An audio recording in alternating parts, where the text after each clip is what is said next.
Halloween forever.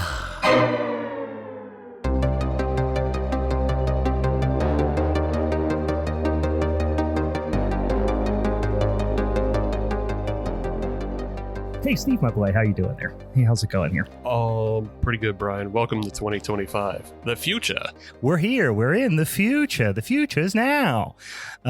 Steve, I got one for you, as I always do. So this young man, he's in school. He gets called into he gets sent to the principal's office by his teacher. Because he's shooting spitballs, whatever a kid does to go to the principal's office. Gets there and the principal says, "Hey, what's your name, son?" And the kid says, "My name's David." And he says, "You got a stutter there, kid? What's going on?" And he says, "No, actually, my dad had a stutter, but the guy who filled out my birth certificate was a real asshole." Welcome, boys and girls, to a very special Rumble style showdown episode of Halloween's Forever. I'm Brian. I'm Steve. It was a name themed joke, Steve. You get? Yes, because we're talking about movies that have bad names in them. But holy shit, I wasn't just talking to old Stevie boy. I'm not just talking to our friends in the Patreon chat here in the Discord from Patreon.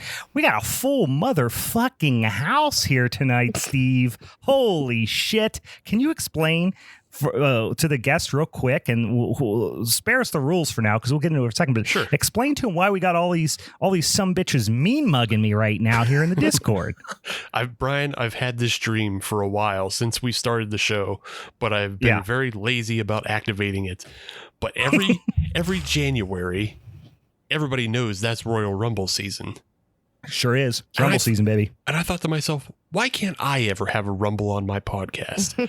I think I've wanted a Rumble on, even dating back to Hop Nation USA, but I just never was able to implement it. But now we got the technology, we got the friends, we got the cast of characters, and I figured it out. And now we got ourselves a Rumble. And it's the first ever Halloween is Forever Regal Rumble, January 2025. Regal Rumble for legal reasons. That is the name of our pay-per-view. The Regal Rumble, as a nod to Regal Cinemas, of course, but also so we don't get sued. Right. As if anybody of consequence listens to the show. In any case, I'm excited for this. When you emailed me about this, I mean, immediately tore my shirt off, started flexing my pecs. I talked like a big pop pump for the rest of the day. I was insulting people. I was throwing shit at people I just went full heel turn as soon as you threw out this idea to me. I'm absolutely loving this idea. Real quick, Steve, do you want to go around the horn here and introduce our competitors in the first, I hope, of many 2025 Regal Rumble? Well, I think and then we'll talk about the tip, and then we'll talk about what we're gonna the topic and all that shit. Yeah. So part of this is I've invited back former champs, and I've invited even new guests to take part in the very first Regal Ruckus. Again, I want to make it even more legally distinct. Ruckus. It can't even be Rumble. Let me reiterate: this is not a Rumble. It is a Ruckus.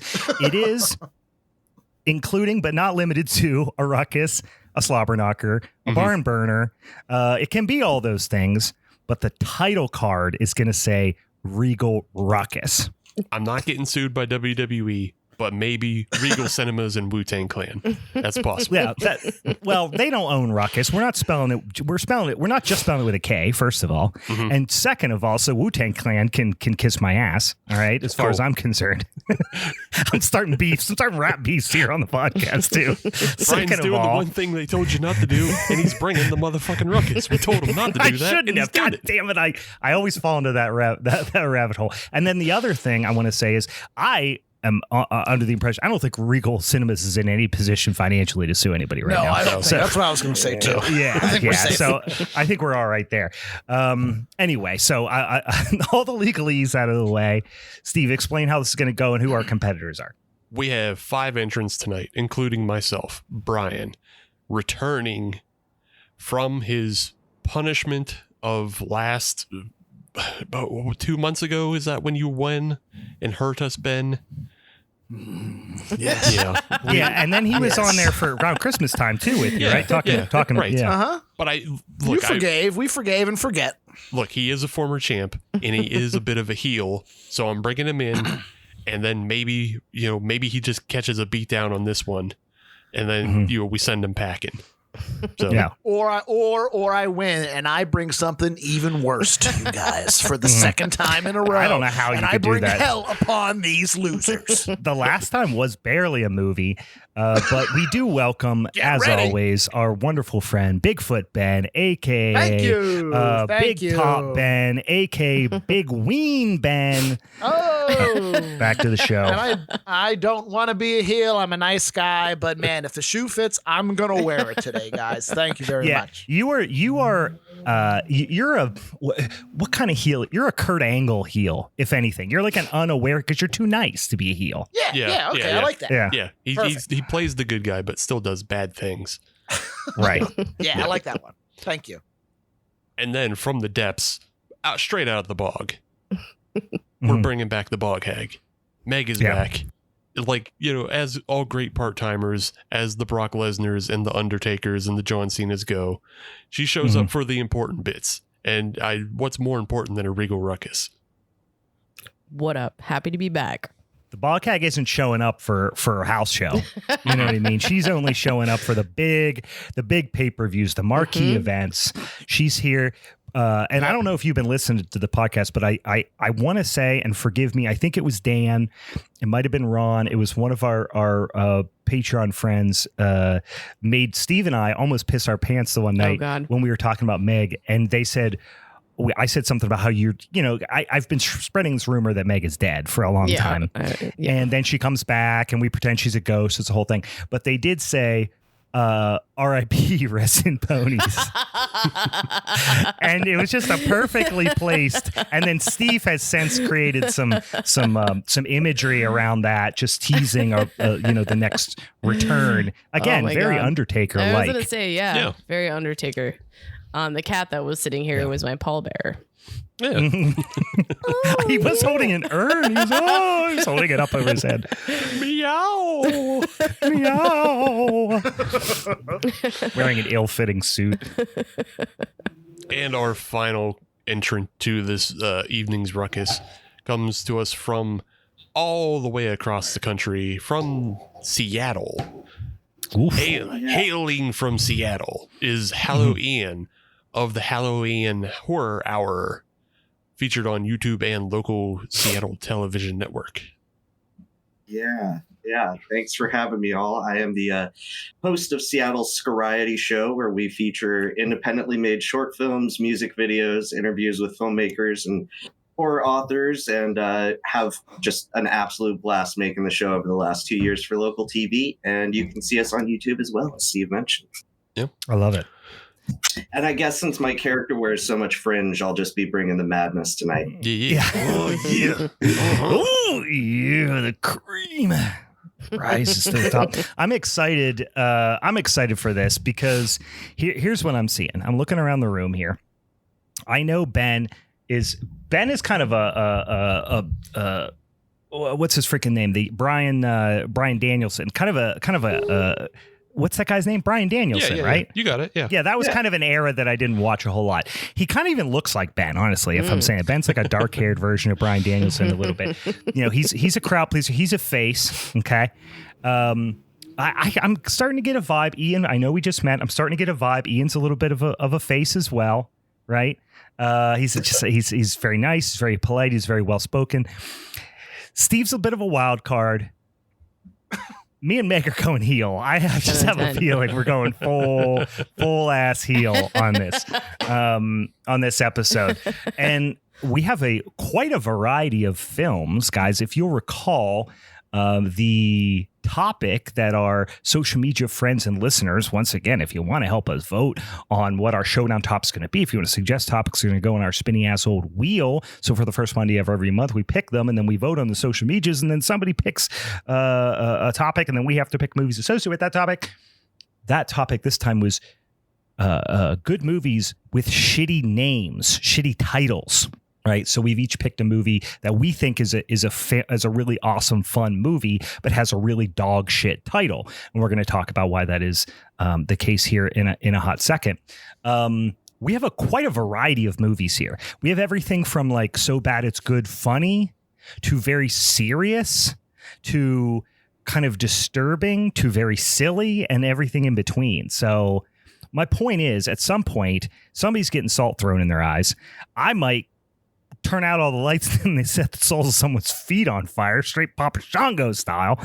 But I'm excited for this here slobber knocker. Before we get into it and we explain actually the rules, because there's going to be some very specific rules, going to be a little bit of a different structure than we normally do. I want to throw out once again, thank you for all those who've subscribed to Patreon. We've got a lot of new subscribers, especially since the spooky season this year.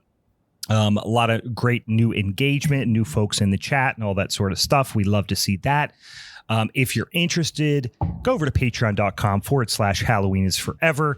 And you get a bunch of cool stuff. Steve's gave a nice rundown of that in the past, so I won't belabor that to you on this most festive of Regal Ruckus days. But you get a special extra bonus podcast series every single month, and it's coming down to the wire here, guys, wherein I think 2 months left. Steve, is that accurate? January and February to tune into our last 2 episodes of Youth Group is Forever, wherein I make Steve watch all these shitty right-wing Christian propaganda horror movies that are unwatchable trash, and we make fun of them. And before that, Steve made me watch all the fucking Fast and the Furious movies. But now it's going to switch back over to Steve, and he's got something up his sleeve, and he's dropping weird little hints in the podcast, and he's doing all kind of stuff to toy with my mind, fuck with me. And it's I'm scared. Yes. And I'm also a little bit horny, and I don't know what to think about that. But I'm having a lot of mixed feelings, Steve, and it's more of a fear boner, I think, really more than anything.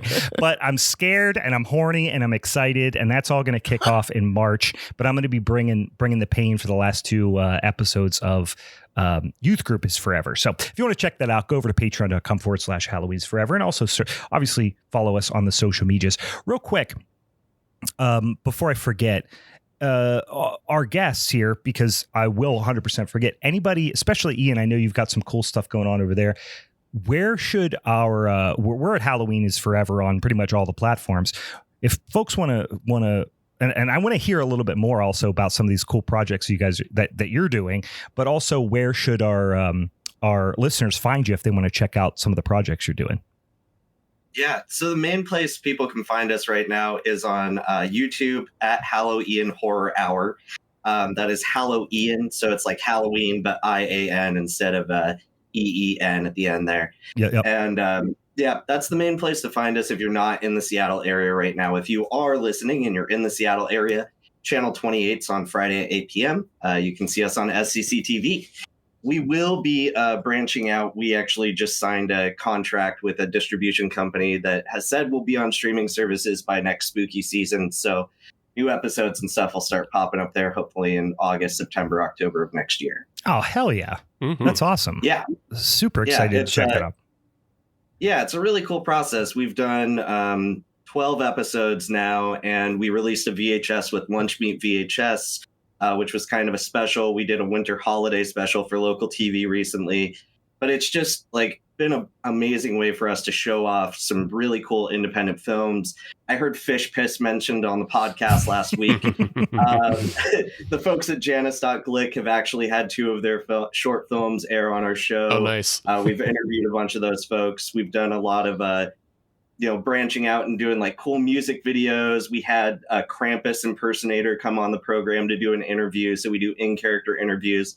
And then it's just all about collaboration with horror folks around the nation. And I mean, mostly specifically in the Pacific Northwest, but we're trying to branch out as much as possible. Right on. That's awesome. Cool. I'm intrigued and alarmed that you are not only familiar with, but intimately know the people who made Fish Piss, because Fish Piss does come up on the podcast quite frequently. Steve made me watch Fish Piss. There are a lot of feelings were exchanged. But yes, this all sounds very, very fun. Definitely go check out Ian's YouTube, and then obviously if you're in the greater Seattle in the Pac Northwest area, check him out over there on channel 28, right? Yep, channel 28. Love it. Ben, Meg, what are you all up to? You guys doing anything special? You do anything fun that you want to call out? I haven't worked in 15 days. I'm on like a 12-day bender. I've been drunk every day since, and it's been great. Yeah. If I had to promote anything now, I would say fuck dry January and support your local breweries. Yeah. Or if you do dry January, then drink Athletic Brewing. That's right. Thank you. Keep me employed, please. Yeah. They do make some lovely non-alcoholic beers. Yes, the best there is. If you're a quitter. I'm just kidding. Meg, tell us about what you're up to. You've been making some of them non-alcoholic beers. Yeah, guys. So I think most listeners know that I moved to Connecticut to work for Athletic Brewing Company. It's going great. Mm-hmm. It's very fun. I love it. Yeah, so you can follow them. I'm not really fully associated with all of that stuff, but you can follow Megan from the Black Lagoon. But I am transitioning over towards using my Bleeding Hearts Club Instagram to do more design work. I'm actually going back to school right now for psychology and design. So I'm working more on building that up right now. So that'll probably be the best way to find. But if you go to Megan from the Black Lagoon, you'll find the link to that Instagram right in the bio. Sweet. So very excited. Yep. And I know Meg is careful about saying this, but I do want to say that everything she says and does here tonight is officially endorsed by her employer, by Athletic Brewing. I'm just kidding. All right. Speaking of making some of them beers, anybody drinking on a couple Two Tree beers tonight? What's going on? Let's go around the horn. I'll go first. I'll kick it off so I don't put anybody on the spot. Speaking of employer, #EMP. I'm drinking on one of these festivals. I don't know if you've ever experienced one of these. They're known as the Champagne of beers. This is Miller High Life. I'm probably gonna drink about 6 or 8 of these here tonight. That's my plan. Because my belly's a little upset. Sure. So I got to keep it light. Yeah, keep it light. Just go about 6. Just go 6 or 8 High Lifes. I hear That's beer is perfect for that. It actually does, and I don't know if this is something that my body has been abused, which it has, right? Actually, Steve and I have been talking recently where every single time somebody talks about a new movie we're going to do on the podcast, I go, "We did that, right?" And Steve goes, "No." And I say, "Are you sure?" And he says, "Yes." And then I explain, I have a vivid memory of us doing that on the podcast. And he goes, "No, you've just done drugs and your brain doesn't work right." And I say, "Oh, all right." And then we had a long, funny conversation about that the other night. But I think my body in general has this thing where, honestly, if my stomach's a little upset like it is tonight, and I think it's because I ate a whole bunch of leftover sauerkraut for lunch, so I got a little bubble guts. Yeah. Nothing gets my stomach settled down like a couple Two Tree beers. I feel great. I feel great after. I'm like, oh, I'm kind of queasy. Let me drink 3 beers. Oh, hell yeah! Now I feel great. I don't know what to call that. I'm going to say a medical miracle. Yeah. But this is my second High Life here since we started recording. I feel like a fucking $1,000,000. All right, who wants to jump in here? Who wants to talk about what they're drinking on? I'll go because I want to directly follow you because this is going to be my, as I said, I'm coming in hot today, and I will challenge your champagne of beers. Ew. With a platter of champagne and vodka Jello shots. Damn, dude. Why did we never do that with Snackies? I thought that was like a cheese tray for a second. I thought he had deviled eggs for 2 seconds. I did too, actually. Yeah. I thought they were deviled eggs too. That would be even better. Yeah. But no, I got a little leftover tray from our New Year's Eve party. I'm gonna be snacking on. So it's so I know Jello makes champagne flavored Jello, so that's what it is with vodka, not actual champagne. No, this is actual champagne and vodka with gelatin. Oh, okay. No Jello powder was harmed in this. All right, I feel better about that then. And when those run out, I got some Three Floyds Christmas Klaus. Oh, Some Three lovely. Floyds Klaus. Yeah. I'll be drinking that. Yeah. Nice. Man, That's my combo. Ben and I have started the night off serious. He's Ready doing to party. leftover Jello shots. I ate a pound of sauerkraut and I'm chasing with High Life. Who wants to go next? Is anybody drinking bleach? Is anybody just drinking? All of that. Hard to follow. I am not living that bachelor life like this. Yeah. I'm not doing dry January. I have been living a very sober-ish life, dabbling in the THC, but I also still drink. So with that in mind, I am supporting a Connecticut brewery, Thimble Island, and I have their American ale. It kind of reminds me of just like an older style, like American pale ale, like, you know, from like 2010. I love these fucking throwback styles that are coming back, dude. Yeah. I love how like nautical themed though. A lot of breweries do things out here though. It's kind of cute. It's pretty sick. Yeah, we've had some. I'll throw out Jesus Christ, what's the name of the beer that does up in Williamsport that does all the hazy IPAs and everything? I can't want to say Tired Hands. It's not Tired Hands. What's the one that has all the New Trail? Jesus Christ, New Trail, the brewing company. Which I'm not a big hazy IPA guy, so I don't drink a lot of the New Trail beers, but they have that crisp, which is just like an American lager, right? Just kind of slightly hoppy American lager. It's pretty nice. They just released one that's just a straight up amber lager, like a slightly hoppy amber lager. I'm like, who the fuck's making amber lagers right now?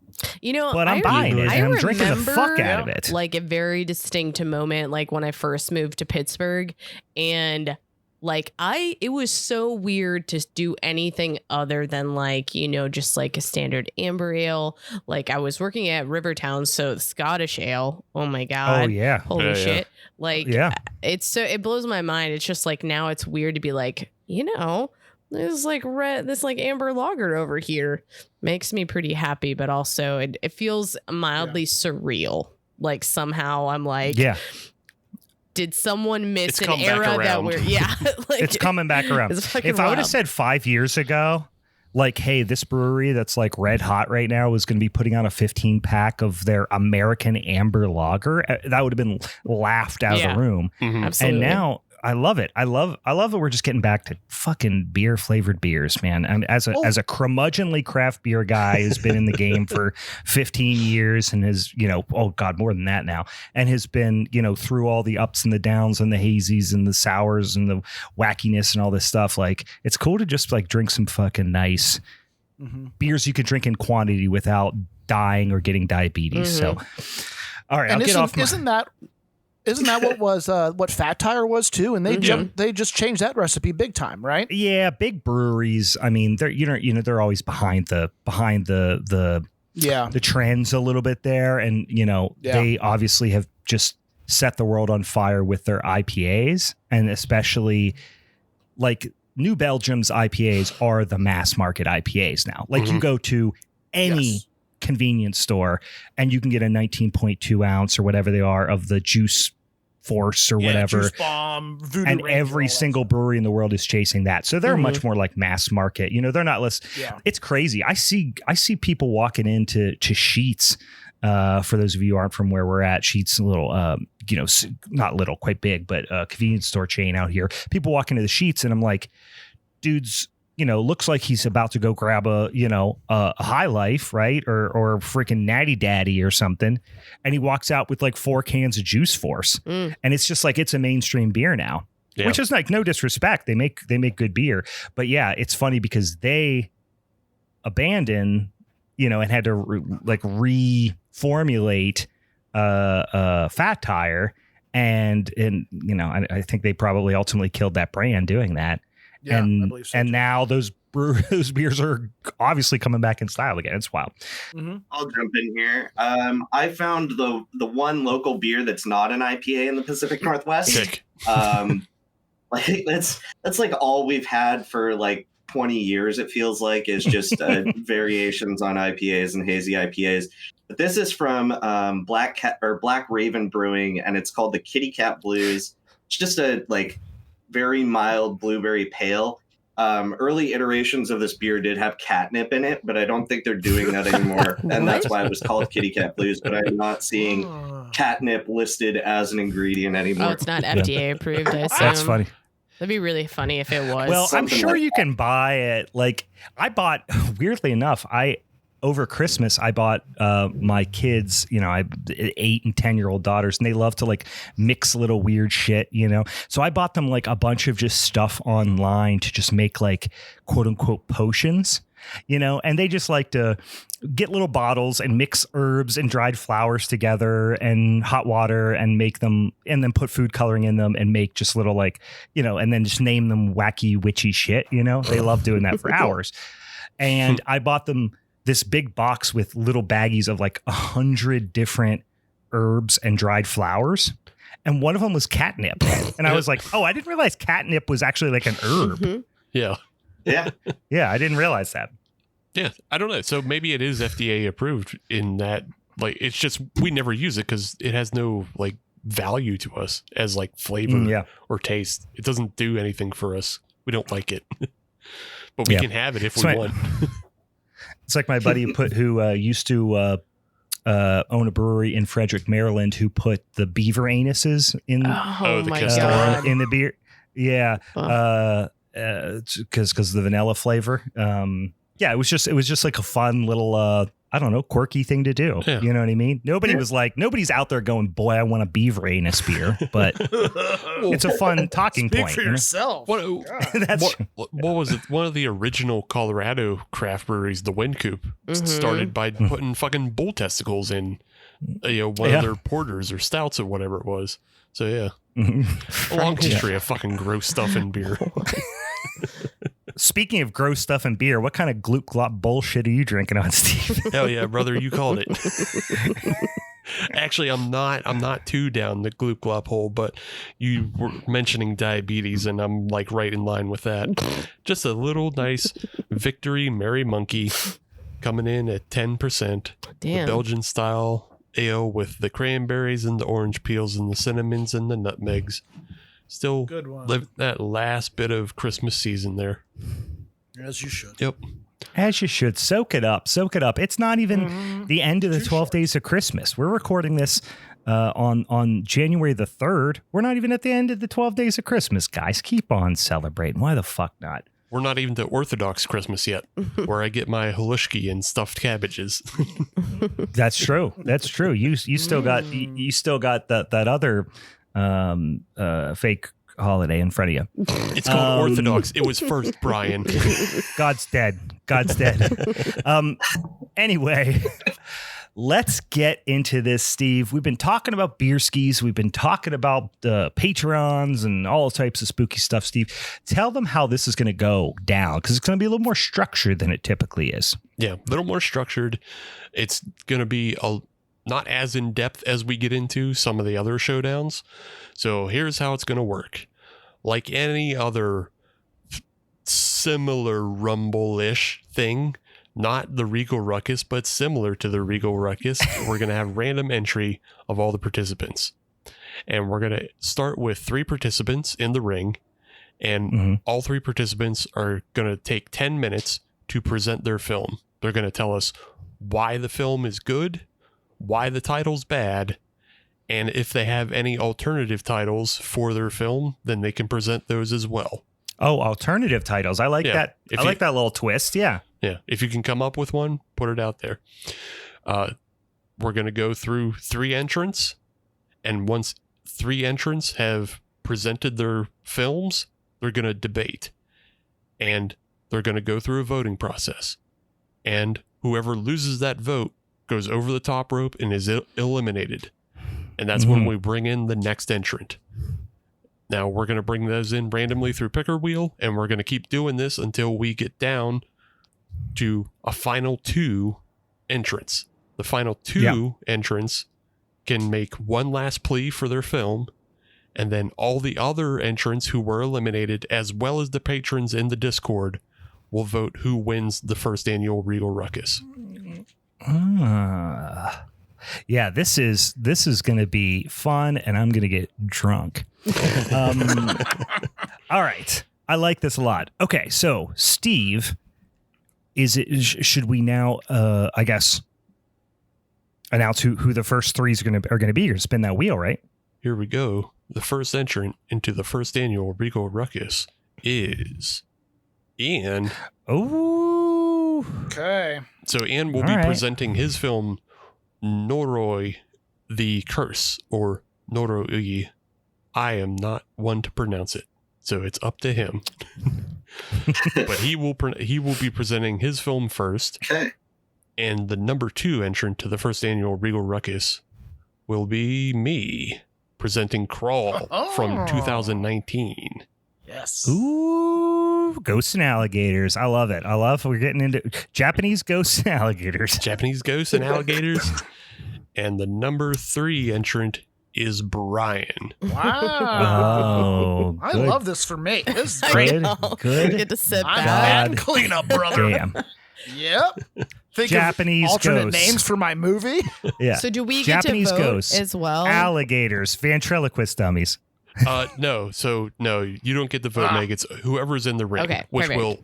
it'll start with me, Ian, and Brian in the ring. Mhm. We get the vote, and then if Brian, Ian, and I can't come to a consensus, like we all vote for one another, then we'll bring in the 4th entrant, and hopefully the 4th entrant will yield a result that tosses somebody out of the ring.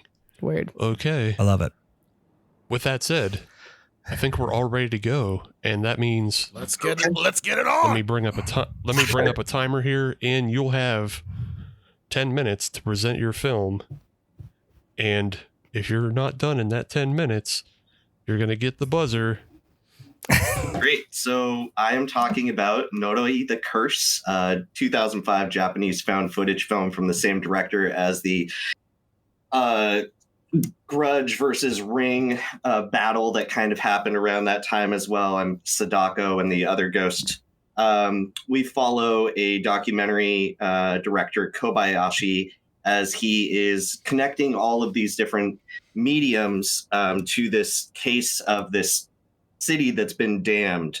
And this movie is great because of the verisimilitude that it uses of the documentary style. I think it really lends to the better found footage films out there. And this implements it really well. It has some incredibly impactful imagery. I mean, there's some really disturbing stuff that happens in this film. Dead babies, dead animals.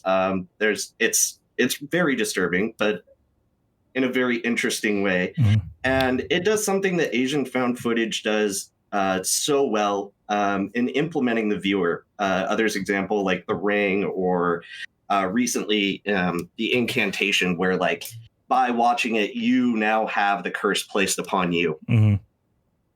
The reason I picked this movie, saying it has a bad title, is because the title is either redundant or vague, depending on how you look at it.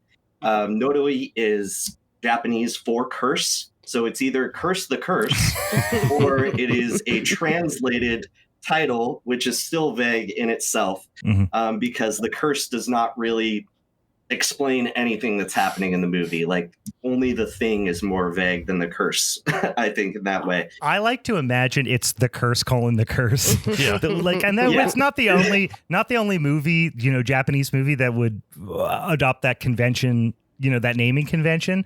But there's something that just tickles me when I see a Japanese name colon the American translation. I'm like, I'm going to go Google that, and I guarantee it means the same thing. Yes. Yeah, exactly. And so I do think there are like a lot of better titles you could go for with this film. The two that I wrote down were Kagutaba, which is the name of the scary monster and the scary mask in the film. Mm-hmm. Yeah. Or Damned, because all of these people are damned by the curse, but really it was building the dam that set the curse free from leaving this village. Yes, of course. I like that. So are you putting the N on there? Or you're not putting the N on there. That's the important. Whatever. I feel like you got to put the N, right? Well, yeah. You've got to get through that SEO. The search engine optimization has to lead people to this movie and not the British punk band or the movie that's coming out tonight about the like weird stuff happening in I think it's Ireland waters. Yeah. There's a new movie called The Damned coming out tonight. So as we record, On the other hand, though, there is the movie Amsterdamned that doesn't use the N. So Ooh, it does not, but it does use scuba equipment. Plenty of it. It does use that. It does use the waterways. Yeah. Yeah, this movie, like, it uses, like, footage from what you would see as, like, real Japanese game shows where they have, like, kids doing these, like, psychic experiments. One of the actors is actually, like, a real-life actor, so pulling her in and having her use her real name was, like, a way to make it feel more real. Like, this is an actual documentary that's being made. And the third psychic is like completely wrapped in tinfoil and freaking out the whole time, which I absolutely love. That guy, and I don't. What's that? Have you all seen this movie? Yeah, I've seen it. I've seen it a couple times, and I actually just recently watched it. Like, honestly, a week and a half before. For those of you who listen to the podcast, I've been on a real J-horror kick, and I know this isn't like straight. Yeah, but this is definitely in that 2005 J-horror, but it's a found footage / mockumentary, so it's a little different. But still, yes, I just watched this recently, and then watched it, I don't know, a couple of years ago, 3 years ago. Mm-hmm. Yeah. Yeah, this movie is really hard to get a hold of. It actually like had a resurgence in popularity when it hit Shudder a few years ago, but I've been trying to track down a VHS or a DVD, and there's just no physical media of this. I ordered a bootleg from some guy on eBay just so I could have a copy on my shelf. It's better than nothing. Yeah, I watched it on Shudder recently, and then the first time I watched it was a really shitty version on YouTube. Yep. Yeah. I like Shudder's version though. They do well with the subtitles, and that they, place them appropriately on the screen. Because like Ian was saying, like there's a lot of mocking of the the Japanese style of TV show where they show clips to like a panel of people, and then there's just tons of fucking text on the screen while it's happening. But they at least do the subtitles in a way that it's not confusing. Yeah, and I think the folks that did localization did a really fantastic job, if taking a few liberties. I mean, I've been learning Japanese for the last year, so that's part of the reason I was like, oh man, I just want to watch this movie again and see if like the localization is off. But I think they did a really fantastic job for the amount of Japanese that I understand. Yeah. Right on. Yeah, great performances. I will say, for people who, and like I said, I'm a big just international horror fan in general, but I've also been trying to close some of those gaps that I had in J-horror as well, as of late. And I have become borderline obsessed with it. And one of the things that I love about some of these movies is the completely different sensibility when it comes to scares. Like it is, you are not going to get, if you explained the premise of this movie and said it was a Western movie, you would be like, oh, it's going to be jump scares. We're going to get like some weird distorted faces. Like people are going to think The Grudge, perhaps like the American remake, right? We're going to get The Ring, something like that. It is much, much different than that. It is way more steeped in establishing the premise of realism rather than just you agreeing to suspend your disbelief. And there is, I think, unless you're looking for the subtle things that are sucking you into the realism and appreciating that, I think some Western audiences might find big portions of this movie kind of boring. When I was looking at reviews, I kind of saw that sentiment coming out. But the performances are fantastic. And like you said, the guy, his name's escaped me right now, but the tinfoil guy. Yeah. Tito. Yeah. What a performance. Like, I don't know if I've ever seen anybody look that scared on screen. Like he is losing his fucking shit the entire time. It's weird people would call this film boring when I've seen so many people just like in love with Lake Mungo. And Lake Mungo is very similar, but I feel like a lot more happens in this film. And there's a lot more attention to detail paid with, where all of the different sources of video come from. Yeah. So yeah, it's weird anybody would call this film boring when compared to other found footage. Well, I mean, there's always that bias against reading subtitles too. You know what I mean? I think that has part of it, but it is a very Lake Mungo vibe, though. Now that you say that, yeah, I would agree, and I love both of those movies. But Lake Mungo is much more subtle, where like when the violence actually happens in this, like if you're paying close attention to like what like the process of raising Kagutaba back is, it gets really, really disturbing. Whereas Lake Mungo is more like a subtle sense of dread. Yeah. Yeah. Lake Mungo doesn't have that many like piles of squirming fetuses. No.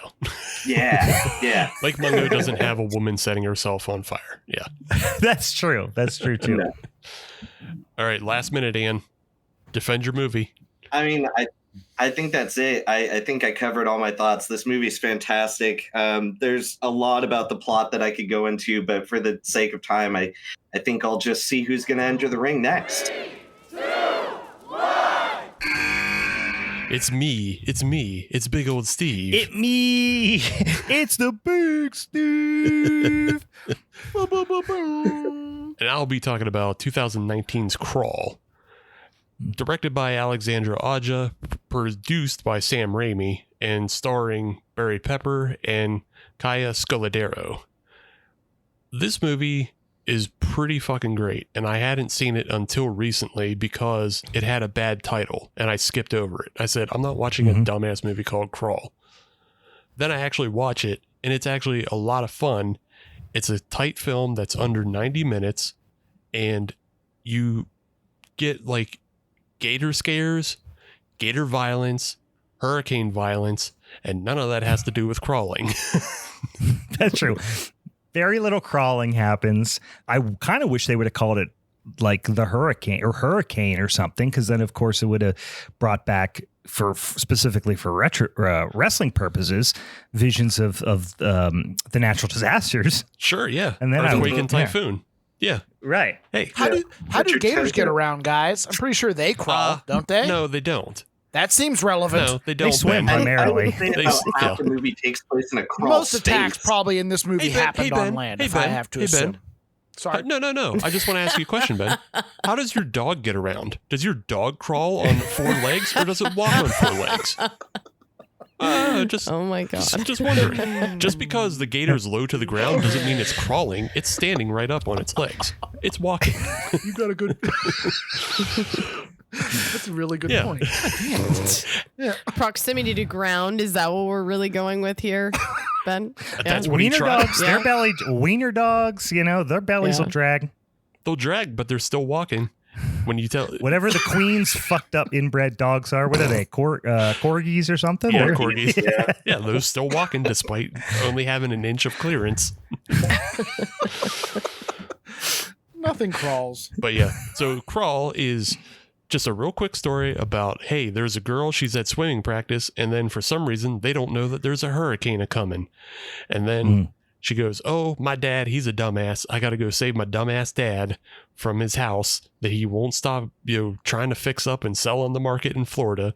And good fucking luck with that, because you can't even classic get your Florida dad story. Florida dad dumb shit stuff.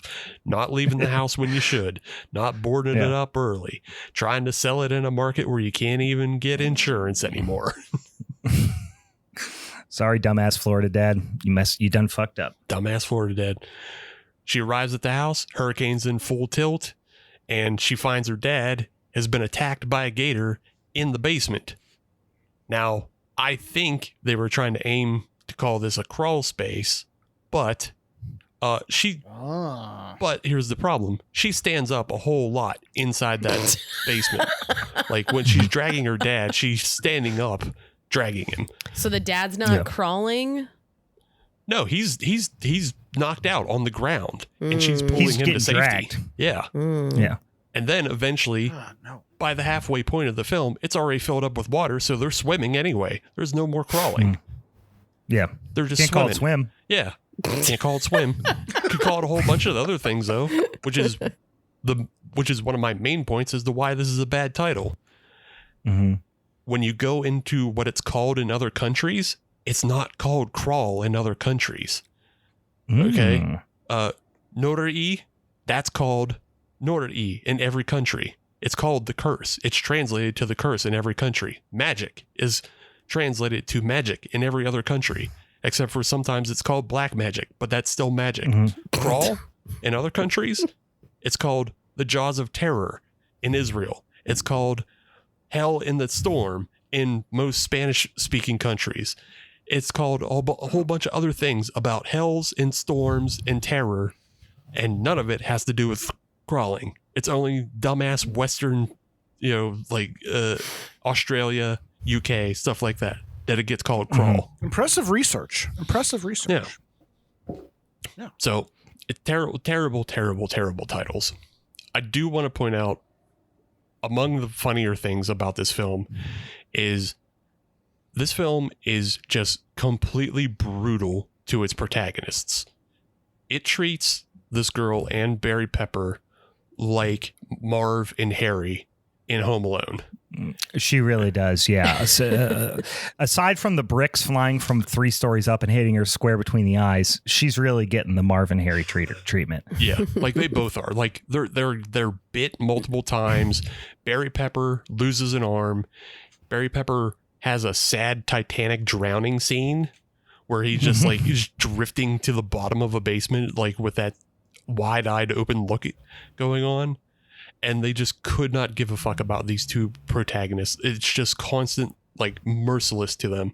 But when it's not being merciless to these protagonists, it's tearing everybody else apart. Like, cops show up, you think they're going to save the day? No, both of them get killed.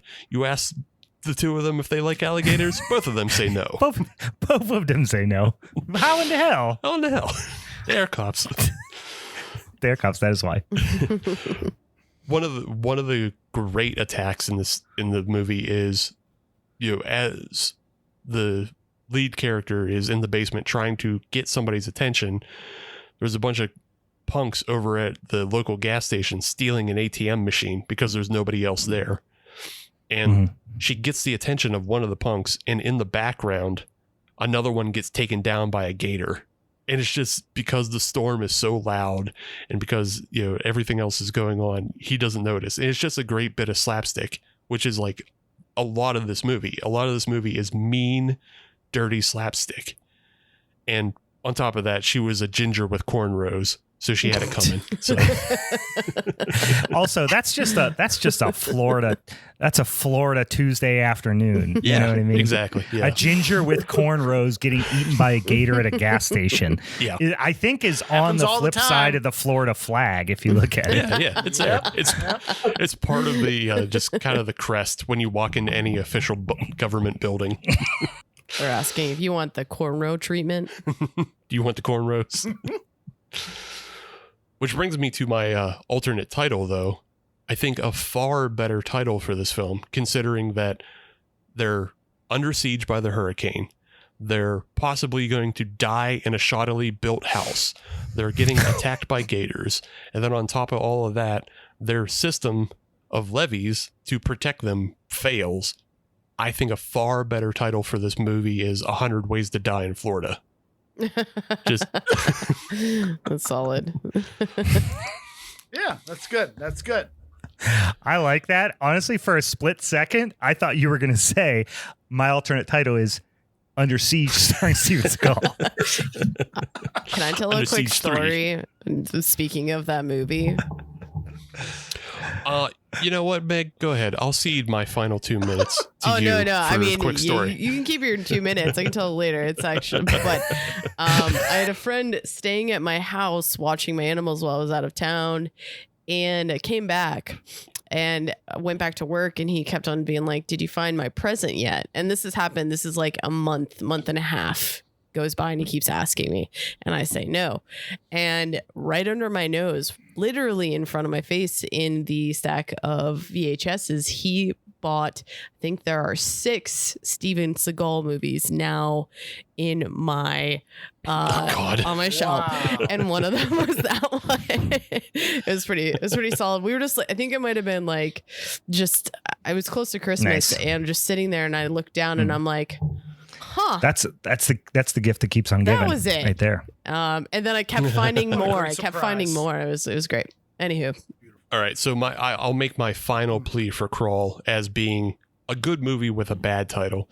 Like I said, I didn't watch this movie when it first came out because I said I'm not watching a dumbass movie called Crawl. It doesn't make any sense. When you hear the word crawl, it brings a whole lot of things to mind, mainly insects. And there's like a couple spiders in one scene in this film, and that's it. It's not the main focus. The main focus is gators and hurricane. And none of that appears in the title. You would never think. And it also just doesn't do any service to bring you into the film because had I known it was directed by Alexandre Aja, I might have checked it out. Maybe. Because he has, he's directed the Hills Have Eyes remake. He directed Piranha 3D. He directed High Tension. All of those are far better titles. Piranha 3D tells you exactly what you're getting. Yes. You're getting piranhas. Yeah, all in 3 3D. dimensions of piranhas. I will say, Steve, and this is going to count against you in my book. I'm a little bit disappointed that you went that entire 10 minutes and did not make any mention of this is a hurricane movie that. My God, that's got to be Kane. There was not one time where you used that phrase. You did not talk about the Big Red Machine one time, and that is gonna hurt you. That's gonna hurt you. I don't know how else. I can't sugarcoat it. That's gonna hurt you. Yeah. Hey, look, you know what? I'll accept it, especially because we've been in the Kane revolution of blue cane and gay cane and cocaine. Yeah. So, and also he's still around. I mean, is he the mayor of that town still? I don't think he is anymore, but sure, why not? Knoxville, Tennessee, Knoxville County, I in don't Tennessee. think he's the mayor anymore, but.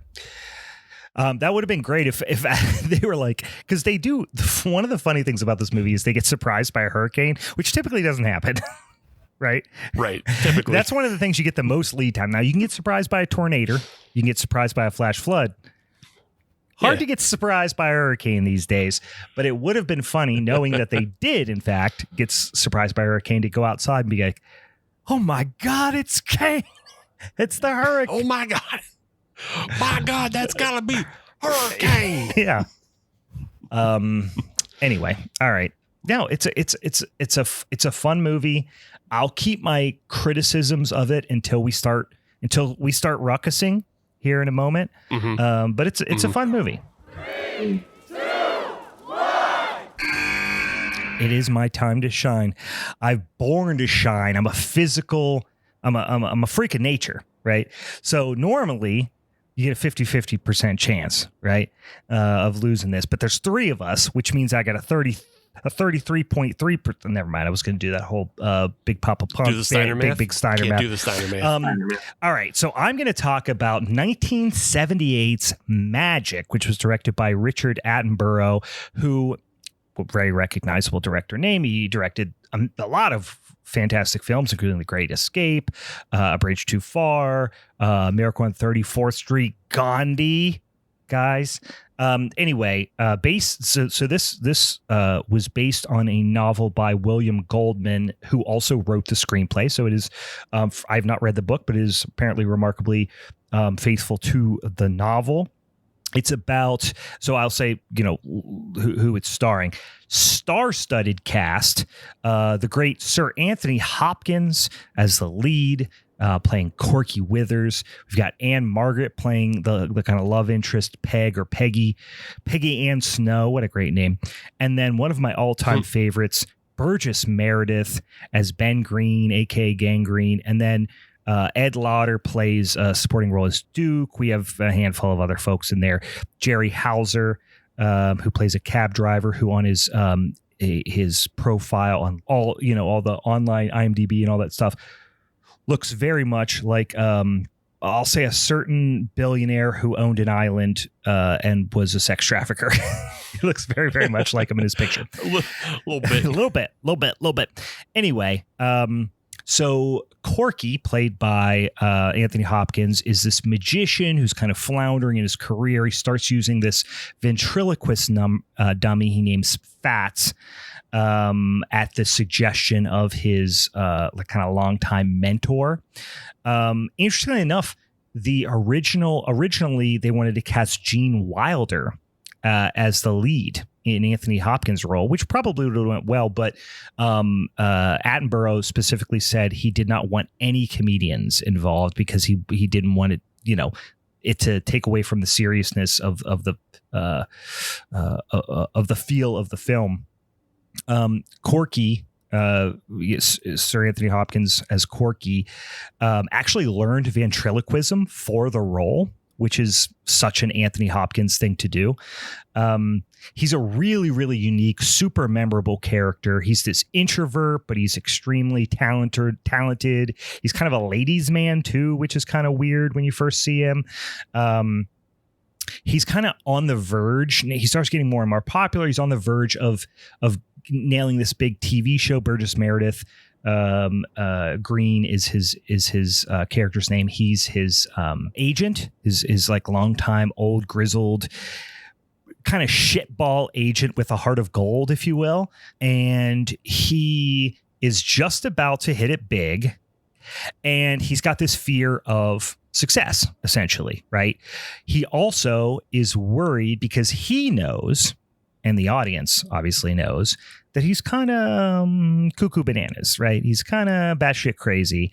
And the TV station that's going to give him the show or the special or something like that, it needs him to take like a physical and a psychiatric exam, and he's trying to avoid that. So there's different things playing against him here. Ultimately, we learn he can't really control the character of the dummy, which is Fats. And as the movie progresses, we see that blend of Corky's personality and Fats's personality, who's this kind of like gregarious, foul-mouthed character, kind of merging together until we can't really see the difference between them. So you kind of have this idea throughout that things are not going to end well, but you don't know exactly how. So this like there's a bit of a building of dread, which is really effective, I think. Corky, is kind of, I guess, suffering from something that resembles like dissociative personality disorder. So it's almost like a split personality type situation. He ends up running to this isolated cabin in his hometown, reconnects with Peggy, who's his like obviously teenage love interest that they start rekindling this whole thing. But like Fats can kind of say what Corky is thinking, but he's still as insecure as Corky. So it's Anthony Hopkins acting against himself, which is outrageously, I can't even imagine how difficult that would be. And then you have this very charming character, Anne Margaret's character, Peggy. And she's got this violent alcoholic husband. Just the whole thing is set up almost like a stage play a little bit that's spiraling towards this, ultimate climax, right? Burgess Meredith is a fucking treat. Anything you see him in, for me, he's one of my all-time favorite performers. I absolutely love him. Such a unique performer. Every scene he's in is so impactful. Corky, as you go throughout the movie, he starts to look more like the doll too, like literally dressing like him at times. So you see his like spiral and losing control. And then eventually their personalities almost switch at one point, which is kind of wild. There's a lot of like, I won't dig into it just because we don't have time, but like there's all these Freudian ego things happening for sure. But I want to culminate on two things: the amazing final act and the name. The final act, let's call it the final act. So it starts out with Burgess Meredith's character comes in, walks in, basically enters in. He's kind of the ticking clock of the movie. He's coming to where Corky is, and he comes in on the conversation between Corky and Fats, and he's weirdly understanding. He's kind of like, I deal with nutty talent all the time. And he even says something like, I forget, the line's fantastic, but I'll butcher it, but he's like, I saw the fall of vaudeville, son, you know, he calls it vaudeville, which is even better. And he's like, so I don't scare easy. And he basically tasks him with, you have to, if you can not speak as Fats for 5 minutes, you're kind of in the clear. And that is like an agonizing, he doesn't make it, spoiler alert, he doesn't make it, but it's this agonizing thing. And like Anthony Hopkins is getting more agitated.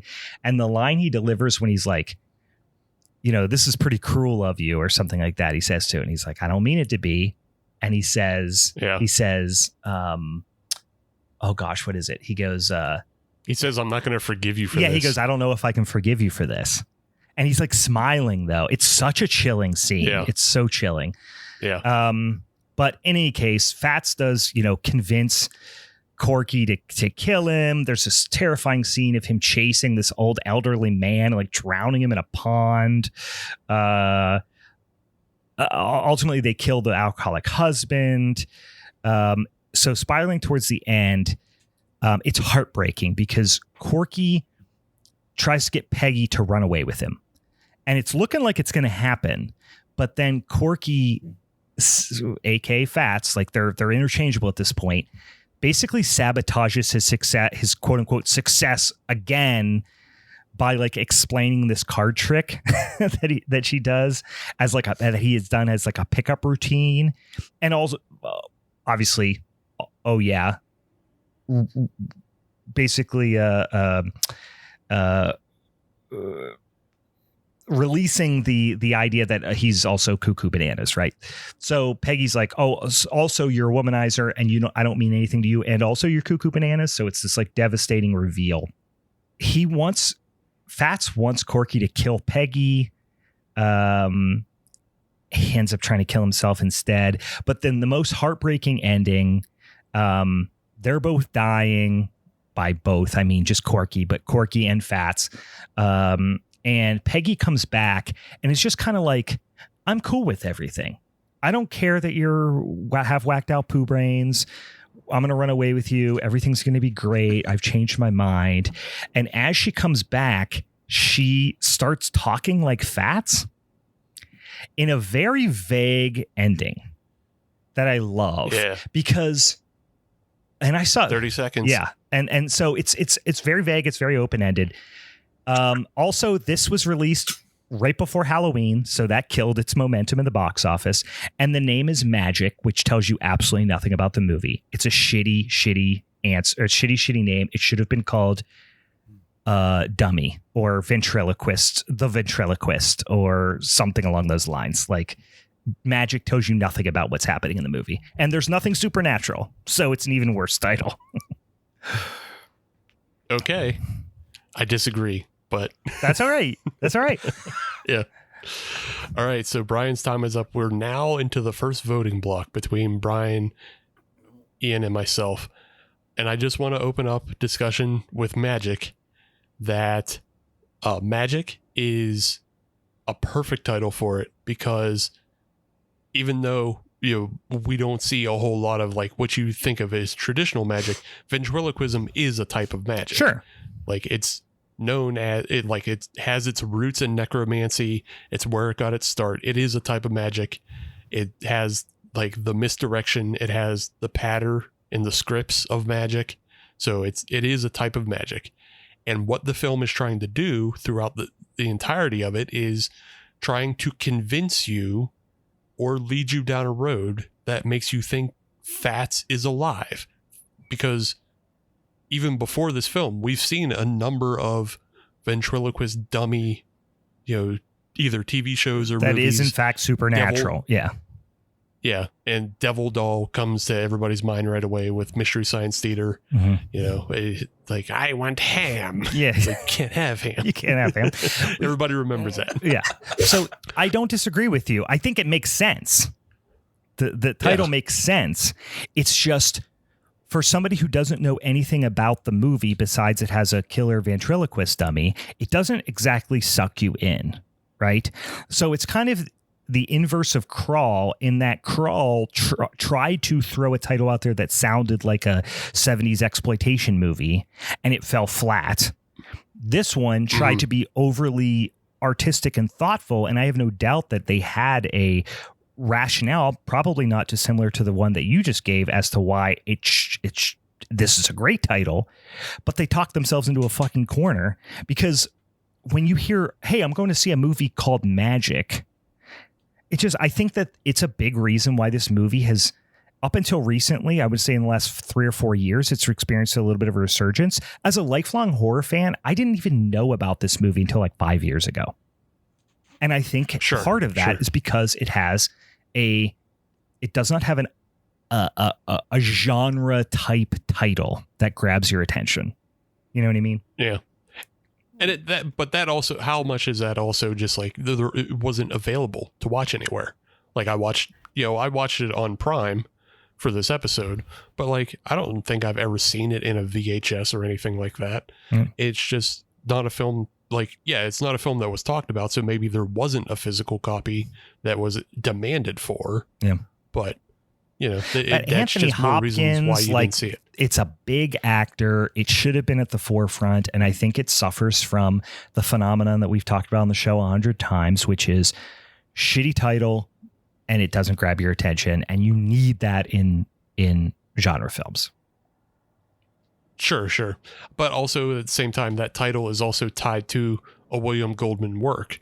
And so that's why they kept it. And when they released it, it still is Magic in every other country. So, yeah, I think it was, I think that was one of the downsides to, unfortunately, having the original novel author write the screenplay, is they gave him a lot of control, because he said, I want to write the screenplay. If I'm going to sell you the rights to this book, I have to write the screenplay. That was part of the agreement, which makes sense. And I think it played to their benefit, but I think keeping the title was a mistake. I think it's why it's floundered in obscurity. Sure. Let me throw one more point, and we don't have to discuss it much, but there is a more recent short film adaptation of this, and I think its title is worse than Magic in that it's just called 5 Minutes. No, that's a way better title. And it's just, I don't think it's a better title, because that's not as focused as like what they're trying to put off. The 5 minutes is just like a device to, why he has trouble in the beginning.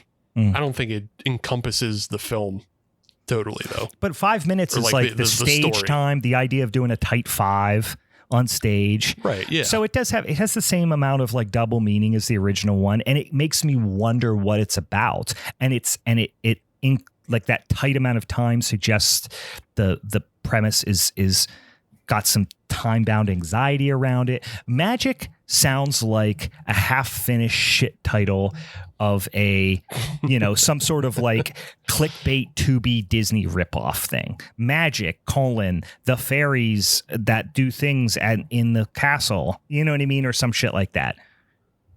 Well, this movie was from 1978, so of course it gets to call itself Magic because it was first. It's before a whole bunch of other movies ever. So yeah. Let's go to Ann. Let's see what Ann has thoughts on, and then we can go to voting. Yeah, I mean, I have watched all 3 of our movies just yesterday, actually. So that's kind of convenient that we all ended up in the first 3 spots. I think 5 minutes does lend a little bit more urgency to it, even if you don't know the log line. But Magic, he's doing a lot of close-up magic and sleight of hand and stuff, and the ventriloquism, but it doesn't really define what this movie is. And I was trying to think last night, wow, this is very influential. You have Night of the Living Dummy, the Goosebumps series, and you have a whole bunch of Tales from the Crypt and lots of anthology stuff that has covered this. And I'm not surprised it's in a short film, because the length of it, it just didn't have as much of an impact for me. And I agree, Crawl, that's not a great title. I am excited that there's going to be a sequel to it. Initially, I had heard a lot of people raving about Crawl, and for some reason I thought it was going to be in the sewers of New York. So it was a pleasant surprise to see the setup, but I do think the sequel is going to be New York sewers, alligators. think my biggest complaint with Crawl is that crocodiles are the more aggressive of the two, in my understanding. And also the teeth on these gators looked more crocodile than gator to me. I'll throw my criticism of Crawl out there. I agree with Steve. It's a shit title, but it's also the worst movie of these three movies. Crawl is a fun 80-some minute mindless action thriller with a bunch of decent CGI.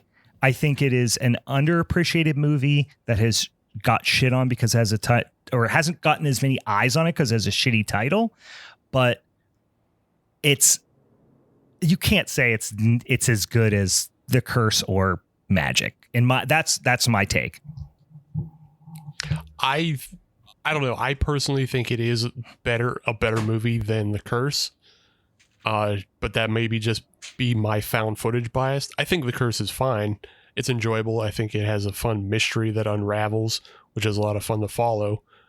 But it's, almost 2 fucking hours, and that could be kind of chopped up a little bit. And also, I think The Curse as a title is perfectly fine as well. Like, it's not the best title, but it's perfectly fine. The same way I think Magic is perfectly fine. I think Crawl does an actual disservice because there's nothing about crawling in it. And it's a way more fun. Like I said, if it had the alternate title of 100 Ways to Die in Florida, that more reflects the black comedy that is in this film. Like, one of the funniest scenes is when they finally escape the house only to get flooded back into the house, which is like the scene in Jurassic Park where the car falls from the tree back on top of Tim, and he's like, we're back in the car. It's the same thing. Like, they had just escaped a flooded basement up to the roof, get out, get in a boat, everybody thinks they're going to escape, and then they and the boat and the gators get thrown right back through the front pane window of the house. Yeah. And now that floor of the house is flooded and they have to climb to the top of it. It's a good scene. I will remind you, it's not called The Curse. It's called Curse: The Curse. That's a word. Curse the Curse. That's way worse. Yeah, it's Curse the Curse, or just The Curse. Or if you want to be like very American about it and just mispronounce the word enough, you could just call it No Doy, which is an even worse name. So okay, possibly The Curse: The Curse. Yes, we're watching the movie called The Curse, but then the Curse is the movie that Kobayashi was making. And so they could make a sequel to The Curse and it would be The Curse something else. Yeah. But we're watching the Curse edition of The Curse at the moment. That's true. Yeah. The Curse cut. Yeah. The Kobayashi cut.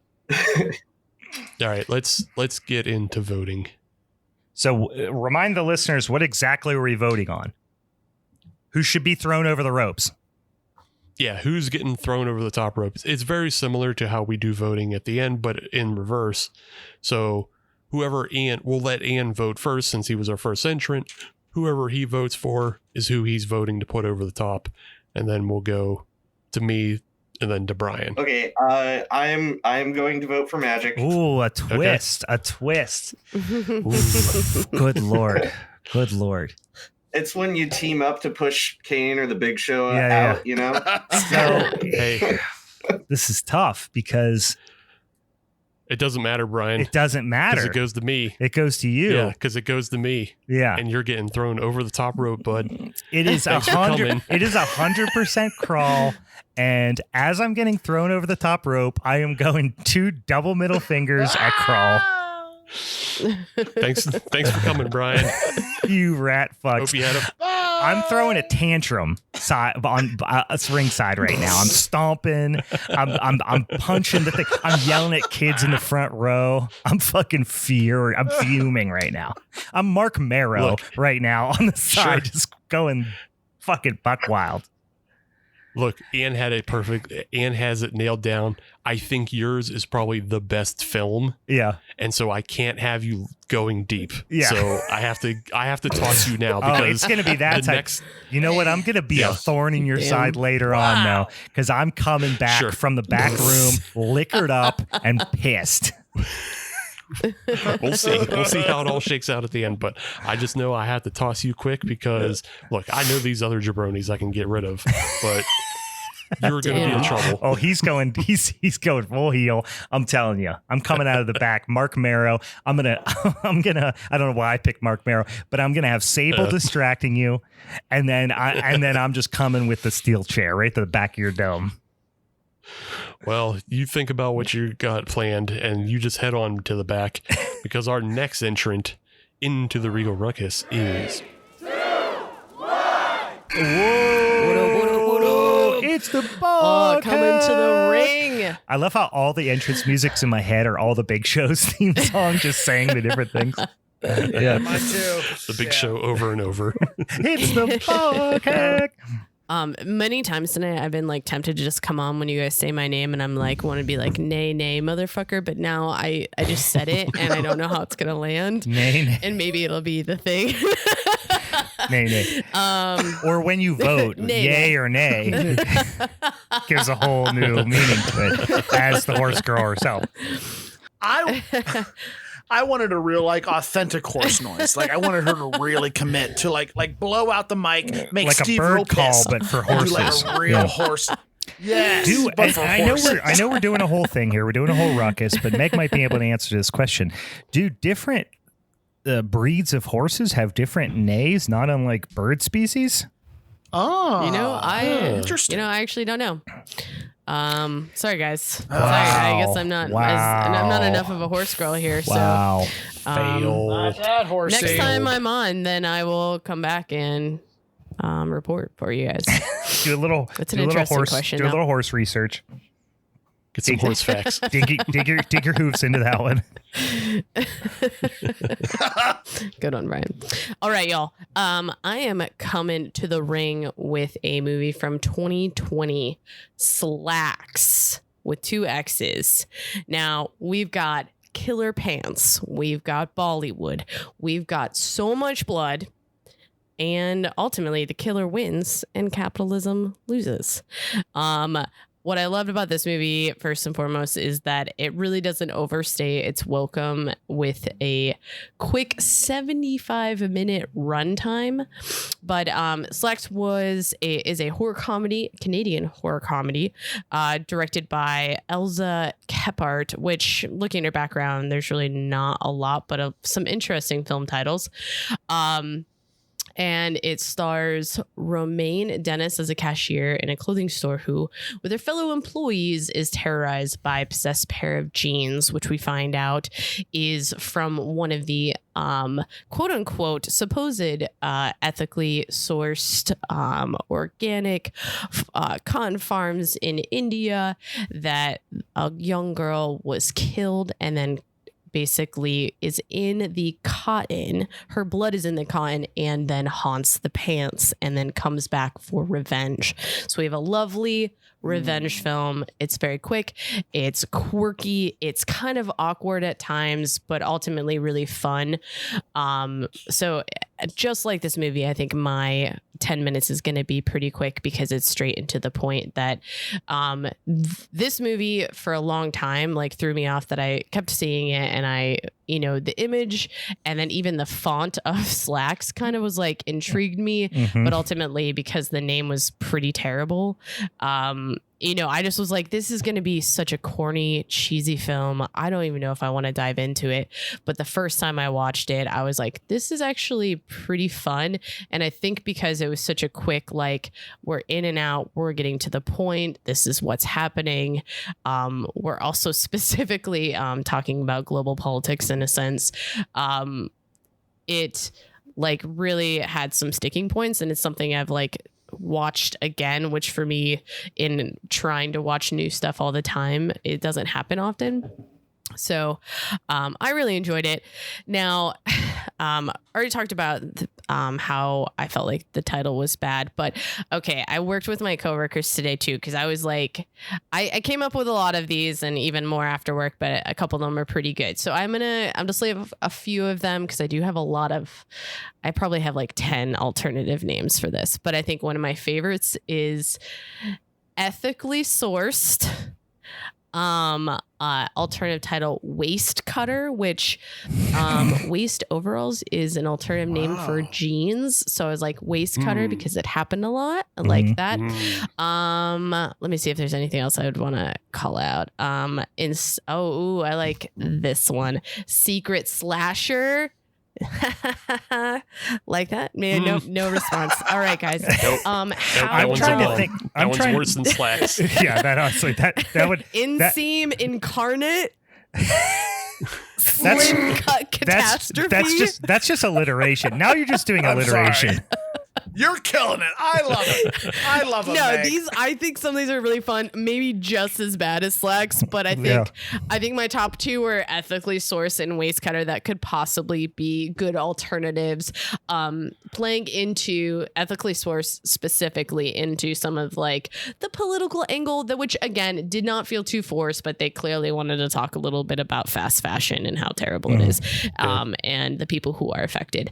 But so again, I'm probably less than 5 minutes at this point on my movie, but I don't think I have much else unless I go into detail by detail about this silly film. What about just calling it Killer Jeans? Yeah, I guess I was trying to have more fun. That felt too on the nose. It's like bed. It's like Killer Bed, the bed that eats kind of thing. You know what I mean? Yeah. I don't know if I would have like chosen it specifically anymore if it was Killer Jeans, though. You know? Yeah. I don't know. I was thinking about Scream Your Jeans. Because it's like Cream Your Jeans, but it's Scream Your Jeans. Yeah. It would at least draw you in. Pass there, Steve. You, maybe. Only people it draws you in at least. Scream Your Jeans. I'll be honest with you, I was going down that path as well. I wonder if there is something. I'm not a 15-year-old boy, apparently. Well, listen, you didn't grow up listening to Tenacious D apparently as much as we did, because no, definitely not. That's where my head went to. I'm thinking something retail focused, and I can only think of things that sound like really shitty names of like shitty sitcoms, but like Retail is Murder or something, like, that's a sucky one, but something along the lines of something about working in retail, because most, like, the setup of the movie is, of course, Retail hell. Retail hell. I feel like that's already a movie. It's hard to fucking say. Yeah. No, isn't there? There's something Motel Hell. We like covered Motel that Hell one. So Of course, Motel, classic of the but genre. Retail hell coming out of Christmas. Everyone who's worked retail understands. Yeah. So I think there's like some good alternatives here, but I don't know if you guys felt the same way in like initially seeing the name of it, but it took me a little bit to watch it. I don't know. I think Slaxx worked for me. It's weird that it's 2 X's, but if you made it 3 X's, that would imply porn, so you can't do that. But if you tried to spell it S-A or S-L-A-X-E, as in like axe, it comes off like there's no axes in the film. Right. Then you got a chopping mall situation. You want to hear something funny though, Steve? Specifically about the X's? Yeah, what's that? So the director, I was looking at their background, and in 2002 they had a TV series called Naughty Socks with 3 X's. Yeah, so that's porn. And that might, maybe, but it also kind of plays back to your Tenacious D reference too. So I was like, yeah. They had a sock puppet show, which, I mean, doing that in Canada when was it porn? It Ed? Sock puppet porn? Yeah, it looks like it's sock puppet porn, which like that is crazy. Hard to say 5 times. Sock puppet porn. Sock puppet porn. Yeah, that's a rough one. Yeah, Slaxx is a bad title. I mean, I think, and it's not. I just don't know if I could do better. Like, you know what I mean? This is the thing too. It's specifically jeans, and when I think Slaxx, I don't think jeans. So it's a little bit of a chopping mall, like I was going to say, situation where it's like, yes, people get murdered, and yes, slacks are pants and jeans are pants, but there's no chopping in Shopping Mall. People get lasered to death and set on fire and shit like that. Whereas this is like, we're not even talking about the killer Slaxx. We're talking about killer jeans, but it's kind of close enough, but it's still a bad title. Yeah. Deadly Denim would have been. Yeah. I had that on my list. I do have that on my list as well. But I thought it was maybe too on the nose and not as interesting. But yeah, there was a movie that came out in 2018 that was just called Killer Sofa. Like back to Brian's point about just naming stuff Death Spa or Deathbed, the bed that eats. Yeah. Like you can just be on the nose and obvious and everybody knows what they're getting out of your film. This film, it's called Slaxx. You kind of understand that you're getting killer pants, especially when you see the poster, but you don't know that you're actually getting like a socially conscious film with the whole angle of like, it's possessed by the ghost of an Indian girl that was chopped up in a fucking farming accident and she was 13. Like, I thought that was actually kind of a clever twist, and the title doesn't serve that at all. Right.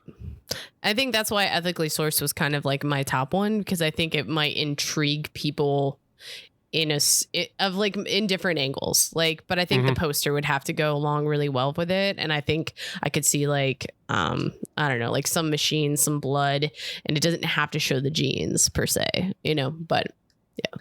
I will say my takes with the, I'll plant the seed and we'll talk about it more when we start Ruckus in. This is a low budget movie. I totally get it. It's got some fun, quirky performances, and it does have jeans drinking blood, which I love the visual of a pair of jeans drinking blood, like through the waist. Apparently the waist is its mouth, which I would have thought maybe like one of the legs would be its mouth. Like, anyway, jeans drinking blood is fun, but a lot of the kills, the action of it, which is what makes good practical effects good, right, is the actual impact, the action, are off screen. Yep. Which you can tell because of the low budget, yeah. Yeah, which is a big old bummer. I will say that in a benefit to it being low budget, or like the acting for it being low budget, was actually not distracting, which can easily, I feel like, happen. Yeah, the acting's not terrible, but yeah, they were big cartoony performances, which is, which should be the case with a movie about killer pants. Right, yeah. If you played this stone sober, like super serious, that'd be kind of fucking dumb. Yeah. Yeah. But also, I mean, I don't know. It could fold back in on itself and be funny again if you play it completely just straight. Yeah. It can fold back in on itself. It could. Like a pair of jeans. Fold.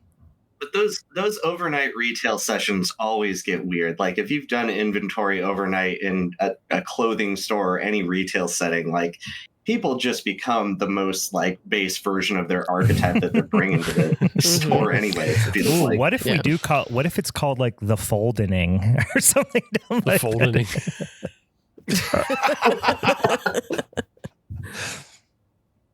All right. Well, that's your time, Meg. And now it's time for another voting block, and it'll be between me, EE, and Meg. And I think this time I'll vote first, because we'll just go around the horn that way, and then it'll go to Meg, and then end with Ian, and Ian will decide who gets thrown over the top rope if he doesn't get thrown first. Did you have any last points you wanted to try to defend Slaxx with? No, I feel pretty good. Okay. All right. Fair enough. Nope. Feel pretty good. So, yeah. All right. Well, I'm going to say that my vote is going to go to Slaxx. Damn. While the title is kind of bad, it is just also on the nose. Like you understand by the X's in the title that we're not just talking about regular pants. They're extreme pants. They're like, yeah, we're talking about extreme pants. Flaming hot, spicy nacho pants. But more than that, I just don't think the movie's good enough. Like the movie's fun, and I think people should watch it. Like it's fun and has a lot of fun things in it. The visual of the back pockets being used as the eyes on the, when they're puppeting the pants is funny. Like there's a lot of funny visuals, but like overall it is just the psychology behind it of like the reasons they make up to keep people indoors and to not let other people into, you know, the space is just like and the kills off screen is and it's cute that they spent a lot of time doing pants puppetry with a green screen morph suit guy. That's cute now all, but overall it just doesn't amount to like a really amazing film, and it's also still just killer pants. So it's fun. That's Everybody fine. should watch. Everybody should watch it, and it won't take up much of your time. But also, I just don't think it's good enough to win. Like it's best movies with bad titles, not with a title. Like what you have, you rat That's fuck. sleeping. Shut up! You're in the back. You rat You're in fuck. the locker room. You rat fuck. All right, so I'm popping I'm I'm popping up on the next. Jumbotron. Pissed my pants already. Come on, Meg, get up. Hit the fucking showers. Like, in all fairness, I haven't seen any of the other movies, so I'm basing it off of a lot of other comments right now. And the only thing that I'm really pulling away from this and why it's going to be my choice is that Crawl was the only out of the other two that was really being debated very hard. So I have to go with that one. So Cursed was not being torn apart as hard as Crawl was. So I'm going to have to vote for Crawl. That's just Brian's jealousy. Don't let that sway you, Meg. You can reconsider I Don't mean- your let vote. Steve. Don't let Steve do this. No, You don't know? let him do that. You got to play the game here, bud, though, at the same time. The game. If you're gonna play the game. Sorry. I see you both sitting on the top rope, and I need to make an alliance here going into our last round, which is going to get pretty silly. But I am going to go ahead and push Crawl out of Son the of a ring. bitch. Oh my god. Get him out of here. Get him the fuck out of here. Because I have seen both of these movies. They're both kind of like mindless candy, but Yeah. like Slaxx just does it a little bit more for me and has like a message that is the subtext, not like the full-on text. So yeah, I'm keeping Slaxx around for another round. Son of a bitch. That's right. That's right. I didn't see that coming. Hell yeah. Dang. Here I come. I'm coming in See, fresh. see now, Brian. I am If you want to ready. do it, Drunk, maybe here comes too. here comes the Bigfoot. Here comes Bigfoot Ben. Here comes a big That's a great wrestling name, though. though. Dun, dun, dun, dun, dun, dun. And I'm ready to talk to you about a vegetarian propaganda film from 1990 called Trolls 2. Were there any trolls in it? No. Goblins only. I do love that. Nothing All makes right, me so- happier about this movie that it's called Trolls 2, and they made such a conscious effort to be like, no, there are no trolls. They're goblins. They could have called them trolls. No. Goblins. Yeah. It would have been fine. I mean, they wouldn't have matched up to the description of a typical troll. We'll talk about that later. But it's clearly these are goblins, and we know that. So yes, it's from 1990. It's a story. It's a wonderful story of a young boy and his family. They decide to trade houses with another family, and they take a small vacation to the community of Nilbog. And man, I tried this really hard. I wasn't sure how YouTube or whatever we're on worked anymore, but it doesn't say goblins. I wrote it real big. This on my isn't a paper. mirror. This is not a mirror. I thought it might have been. I thought it might have been a mirror. Ben thinks computer screens are No, mirrors. It's not. I swear. I tested it secretly when we were like, I'd flip it like real slyly and like, oh, that's not gonna fucking work. I just wanted to show the effort. Okay. Ben is not only that, has also Googled how do magnets work. 100% chance. You're right. All right, hold on. I'm on the clock. Shut up. All right. So this family, they've traded houses with another family from this town. They're in this town of Nilbog, which happens to be goblins spelled backwards, which they later find out. So this town is inhabited by goblins, and And throughout this course of this movie, they try to turn you into vegetable plants so that they can eat you. That's their whole MO. They're disguised as humans, and they're trying to turn you into vegetables so that they can eat you. You identify them as humans because of this weird, scaly, nasty birthmark that they have on their cheek or somewhere on their body that's a 4-leaf clover. All right.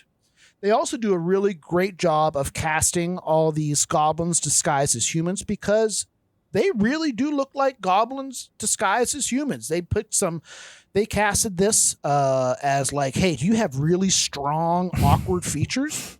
Come and be in this movie. And no acting experience whatsoever. And you just have to stare blankly at the screen. Have you seen a movie? It's fine. That's too much experience. Please don't come. People who have seen movies need not apply. All right. And these goblins, they get their power from something called the Stonehenge Stone of Power, which I just that was a Stonehenge wonderful name, and they're led by Stone their of Power. Which is a Spinal Tap album. Yeah, it sounds like it. Better title. Awesome. and they're led by their leader Credence Leonore. Oh fuck, Gielgud, something like that. There's just a woman, kind of like a witch type figure that she's clearly their leader, and everyone kind of serves her. So Joshua is the youngest member of this family, and he's the only one privy to this information in the beginning of the movie and through at least half the movie. And lucky for him, he has this dead grandpa that comes out of nowhere, and he's the one who is informing him, hey, he told him these stories as a kid, and hey, this town, he's coming to him now in his dreams, and this town is infested with goblins, again, not trolls, goblins, and you got to be careful. You can't go here. This isn't going to work. So over the course of the movie, obviously a lot of chaos ensues. They're trying to feed this family and feed everyone in this family and anyone that comes with them this kind of mysterious green cream filling, and that's really all your something in that. It's a turtle. It's a turtle pie. Imagine a turtle pie, but flipped around. The inside's green. Yeah. Yes. Yeah. The inside's green, and somehow that makes them edible. And everyone there's either that or spoiled milk, and that's all you got to eat. So, thankfully, with the help of his dead grandpa, Joshua, through the help of his dead grandpa and a triple-decker bologna sandwich, okay, he is able to get his family. I mean, it gets pretty bad for a long time.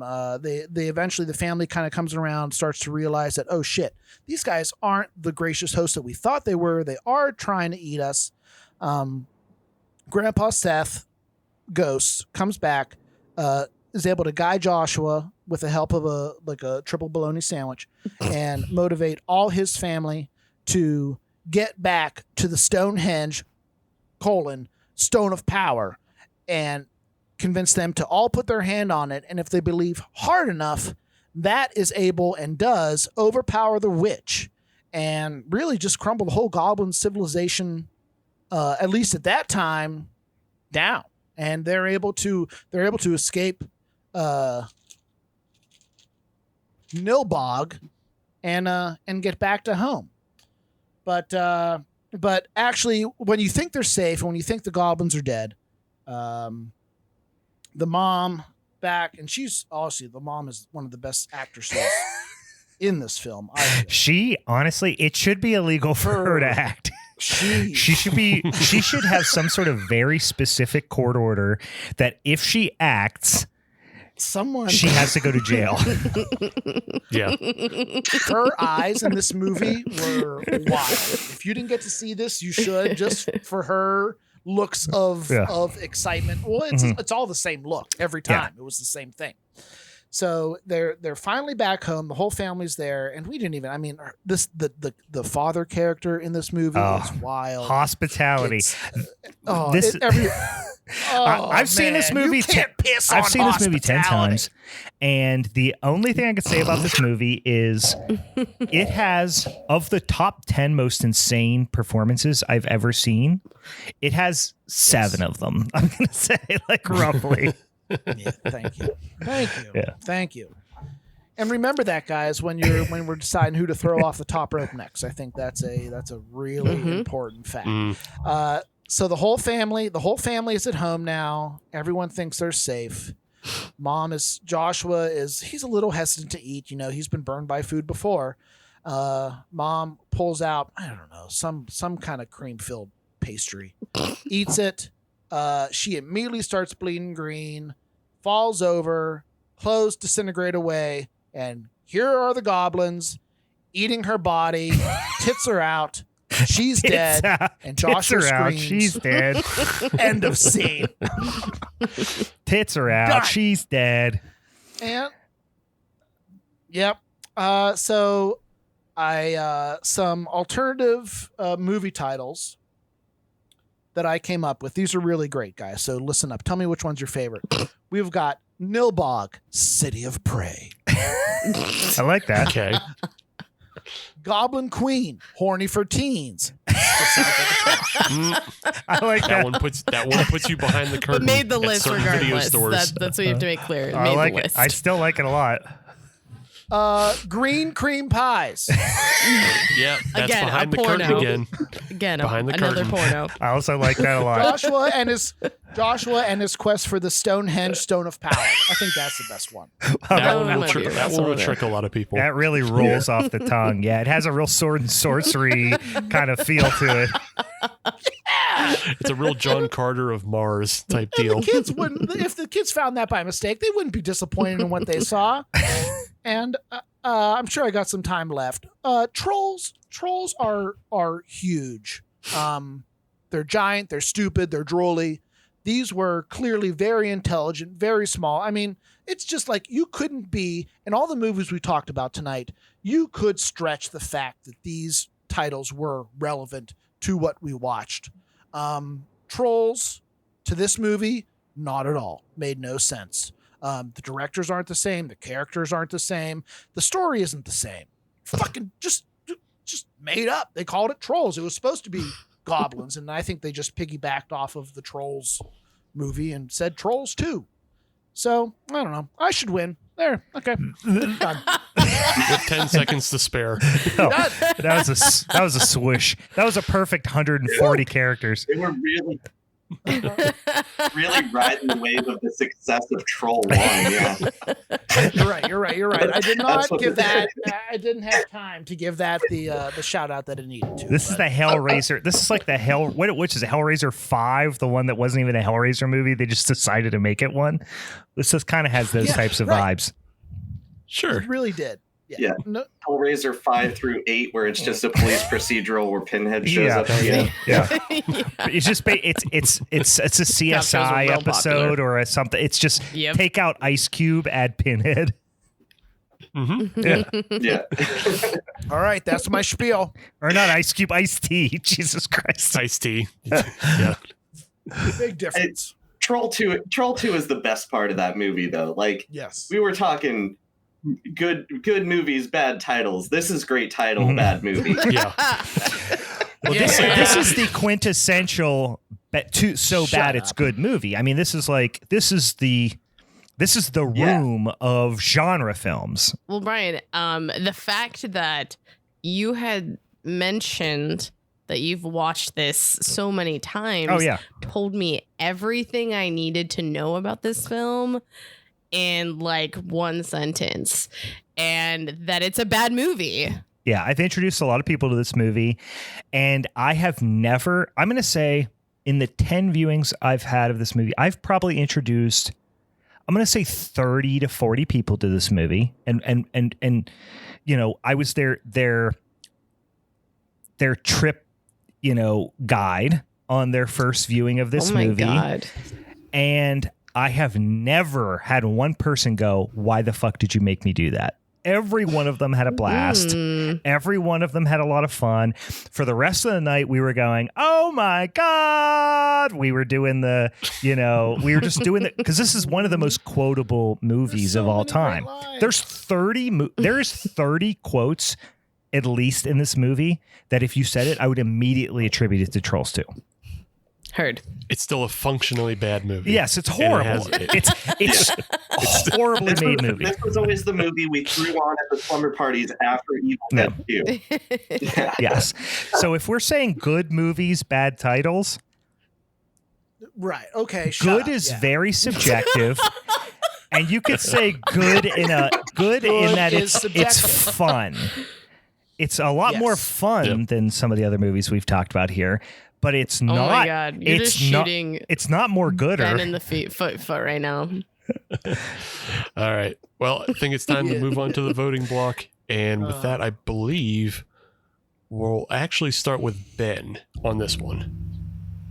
That way, Ian will wind up with the middle vote, and Meg will end up with the decider. So Ben, go ahead and cast your first vote, unless anybody else has anything else they want to defend their movie with. All right. What do we have? We have mine. We have Curse of the Curse of the Curse, and we got Slaxx. I'm tossing Slaxx out. I'm sorry. I love Reanimated Pants, but Slaxx is going. Slaxx is going. I saw in Ben's eyes, it was the moment where HBK says "I love you," and then hits Ric Flair with the sweet chin music. It hurts me real bad. It does. Yeah. I don't want to do it. Don't worry, Ben. We're still friends. Okay. All right. So I'm the wily little Ric Flair in the 1992 Rumble, and I like Slaxx more as a movie, but I think in a strategic sense, I have to save myself here and go up against Trolls the final two. So sorry, Slaxx. Shameful. Slaxx. All right. Wow. I love Ian with the heel turn at the last moment. It was a heel turn. No. Yeah. He played it so well. He's like, I'm going to make an alliance. Yeah. And then stabbed me in the back. Yeah. He just, as the HBK, if we're talking HBK, that's what's important. he That's just super I kicked feel Marty heartbroken, Jannetty. You know? He just super kicked Marty Jannetty through the freaking barber window or whatever it was. Shamefully. But it was an accident. I was aiming for Troll 2. Oh, classic heel. Classic heel story. You put Tax down on the mat and then did it. Yeah. I see you. Yeah. I mean, it doesn't matter.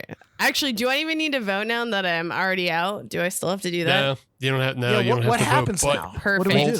Perfect. What happens now is we're down to the final two, and it's Troll 2 versus Noroi, the curse, and it's up to Meg, Brian, myself, and all the patrons in the Discord, and we will vote who's the final winner of the first Regal Ruckus. Okay. So with that, patrons, get your votes into the chat, and I'll announce that. And we'll go back to Meg, being that she was just tossed. Give her the first vote in Fresh deciding wounds. the winner. Yeah. Do you toss? Do you toss Ben, who threw you out first, or do you toss Ian, who turned his back on you in your alliance? I know this is actually a pretty difficult decision, and I'm not taking it lightly. And we have one film where we have Ben talking about cream pies or something the whole time. And then we have Curse of Curse, which sounds interesting. And no one talked shit on that film at all. I want to make a point to say that. Because no one else watched it. No one else can view it. Okay. So there's part of me that do I stick to the rules or do I get strategic with this, guys? You know what I mean? We have a film that is quotable as per Brian, but it's also on Brian's list. So that's also a knock on the no list for me. But but like it's a bad title. So it's a bad movie with also a bad title. Or we have Curse of Curse, which Steve and Brian, you guys didn't have many negative things to knock on that one, and it sounds like it's probably a good movie that I should probably watch. Title also is fine though, so I don't know if it hits the on the nose of like being a bad title. So it doesn't. So it's like a good movie with a good title. So where do we land? Now I feel more confused than ever. Okay, I'll add this. Troll 2 is a functionally bad movie, as quotable as it is and as like much of a cult following it has. The fact that it's titled Troll 2 is a function of it being incompetently made. So it's not like My Movie, which was just poorly named, or Magic, which was just poorly named, but are still good watchable movies. Troll 2 is poorly named because it's also just made by an incompetent, insane Italian person. Heard. So that I don't know if that helps that incompetence is much. also bad though. So I want to throw in that Ben is my Daniel Bryan, and he's the underdog. He's the little man. He's going to come out, and I love the Bella twins too, man. So I'm just doing this. I get it. Yes. You're rooting for the guy who made us watch Bigfoot Goes to Hell? You rooting for him? No, okay. Everyone needs to stop, point. and I need That's to make a point, decision, Steve. okay? I need to make a decision. All right, so even though I don't think Cursed is a bad name, I am going to send Over the Ropes Troll 2. No! All right. One vote against Ben. Even though you turned your back on me, Ian, never going to forget that. We can still be friends if you want to be, For myself, quickly, I just look. Noroi is the better movie, and so I think I'm just weighting my vote on that. Like, yeah, everybody knows Troll 2, but I can't legitimately give it a win in the best movie with a bad title. Troll 2 is a good title for a movie that's not Troll 2. Like, it's a good. So what? It doesn't make any sense. You did it backwards, Ben. You did it backwards. So I'm tossing you over the top. No. Brian. So we have to say Brian's the deciding factor right now. No, we have we Patreons. still Oh, wait, no. Oh yeah, I got Patreon. Oh, right, yeah. Ben's a rule breaker. He's a pioneer. He's a maverick. He's my Daniel Bryan. I'm saying yes to Troll 2, and I'm throwing Curse right over that rope. I went out first. I'm getting drunk. I'm disregarding all rules. I'm giving a big middle finger to the structure of everything, to the people, and I'm throwing Cursed over the rope. All right. So that comes down. Before you jump to the Patreon, can I point out one thing, Steve? You were complaining about Ben's movie the last time, his punishment movie, but I know the people who made Fish Piss. Sure. So just be ready. This is how a heel. This is what a heel does. He grovels at the last moment. And let me tell you, I kind of like Fish Piss. I didn't like Bigfoot Goes to Hell at all. Yeah. No one can. No. It's impossible. Yeah. Big Fish Piss has a charm for me. If you like Bigfoot Goes to Hell, you are severely deranged. You have something horribly wrong with you. Right. Your brain has been turned into mush by the internet. You should be committed by family members who care about you. Mm-hmm. So as it stands, currently Troll 2 has 2 votes against it, with 1 vote from Brian, despite all the things telling him otherwise. Brian at this point is like a Trump voter, but whatever.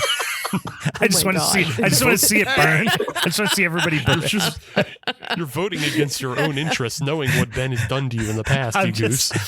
I've lost all grip on reality. With that, our first patron voter is Ron, and he's giving it to Troll 2 as the win. Tied up. Here we go. Now it's interesting. And And so we come down to our other patron, Dan, and he says, I was leaning towards Troll 2 until Ben finishes with, my movie was the best movie, so I win. And so I'm going with Cursed. No. Giving it to Ian, our first Regal Ruckus winner. This is just like when Ric Flair showed up from WCCW to the 92 Royal Rumble and went from number 1 all the way to the end, hanging on to his title. Yeah. Thank you all.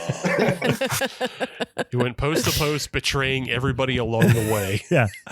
That just in true Flair fashion. The dirtiest player in the game. Ben's just sitting there eating his fucking Jello shots that His are fucking- probably melted at this point. His fucking deviled egg Jello shots. Just eating them, fistfuls of them. Angry eating. Dog farting behind me. This is bottom. This is bottom.